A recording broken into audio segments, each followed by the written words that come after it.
નમસ્કાર મિત્રો, સ્વાગત છે બધા મિત્રોનો અમારી યુટ્યુબ ચેનલમાં. હું છું આપનો મિત્ર ભાવિ વઘાસિયા. તો મિત્રો, ખાસ કરીને આ વિડીયોના માધ્યમથી આપણે વાત કરવાની છે વાતાવરણમાં અસ્થિરતા અને માવઠા બાબતની માહિતી વિશેની. તો સંપૂર્ણ માહિતી જોઈએ તે પહેલા જે પણ મિત્રો નવા છે તે ચેનલને સબસ્ક્રાઇબ કરી લેજો. તો મિત્રો, વાત કરીએ, આપણે અગાઉ પણ અપડેટ આપી હતી, ઘણા સમય પહેલા અપડેટ આપી હતી કે 16 તારીખ આજુબાજુ વાતાવરણમાં અસ્થિરતાનો માહોલ જોવા મળશે.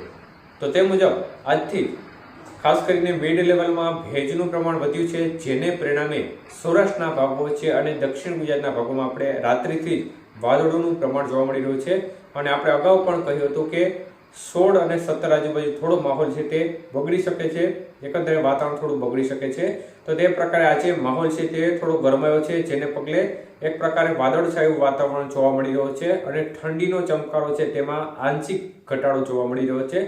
ત્યારે ખાસ કરીને આગામી દિવસોનું વાતાવરણ કેવું રહેશે, કયા દિવસોમાં માવઠાની શક્યતાઓ છે તે વિશેની સંપૂર્ણ માહિતી જોઈએ. તો મિત્રો, ખાસ કરીને 16 તારીખ એટલે કે આજે બપોર બાદ દક્ષિણ ગુજરાતના ભાગો છે અને સૌરાષ્ટ્રના ભાગો છે તેમાં વાદળછાયા વાતાવરણ વચ્ચે ક્યાં ક્યાંક વરસાદની ઝાપટા છૂટાછવાયા વિસ્તાર હશે તેમાં જોવા મળી શકે છે.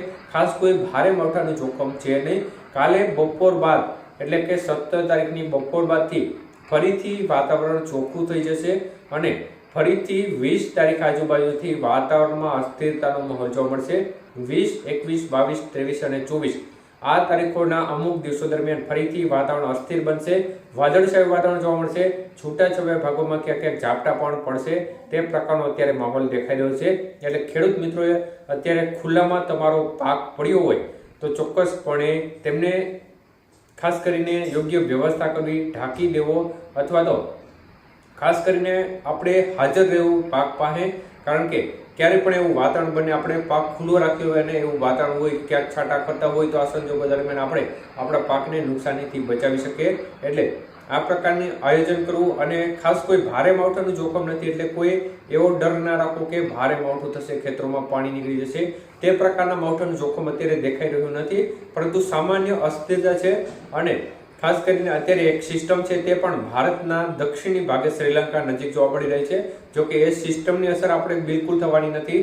બંગાળની ખાડીમાં પણ ખાસ કરીને 20 તારીખ પછીના સમયગાળા દરમિયાન એક મજબૂત સિસ્ટમ બનવાની શક્યતાઓ છે. તો તે સિસ્ટમ આગળ કઈ દિશા તરફ ચાલે તેનો અંદાજ આગામી દિવસોમાં આપવામાં આવશે. પરંતુ હાલ આપણે કોઈ સિસ્ટમનો ખતરો અત્યારે દેખાતો નથી.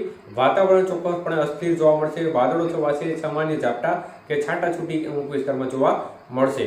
એટલે ખેડૂત મિત્રો, 16 અને 17 તારીખની બપોર બાદથી ફરીથી વાતાવરણ ખુલ્લું થશે. એટલે 16 અને 17 તારીખે થોડી સાવચેતી રાખવી. ત્યારબાદ વાતાવરણમાં એકંદરે ફરીથી ચોખ્ખું થઈ જશે અને અમુક સીમિત વિસ્તારમાં વાદળો જોવા મળશે 17, 18, 19 તારીખમાં.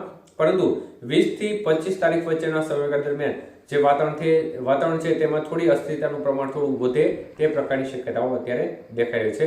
એટલે થોડી સાવચેતી ચોક્કસપણે રાખવી.